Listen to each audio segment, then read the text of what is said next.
subscribe to our YouTube channel and press the bell icon to get the latest tech updates from TechSole blog.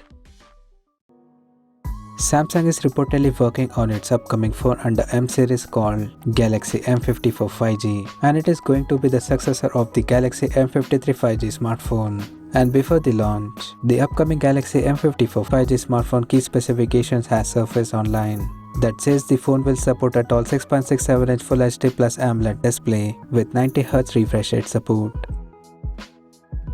Under the hood, the phone will come powered by Qualcomm Snapdragon 888 chipset, paired with at least 8GB of RAM and 128GB of internal storage.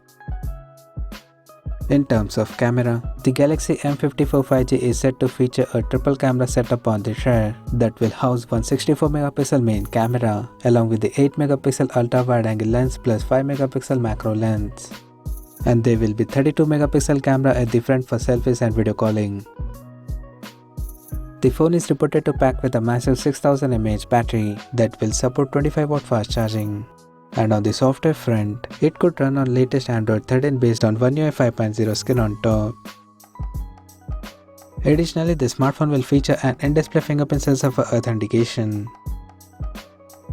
Apart from this, there is no other details of Galaxy M54 5G has leaked so far, and it is expected to launch later this year or by next year 2023. So as of now, that's all we know about the Galaxy M54 5G smartphone, and we'll come to know more detail about the phone in the coming days. Till then, stay tuned to TechSole blog YouTube channel for more tech updates. Thanks for watching. We'll see you guys in our next video.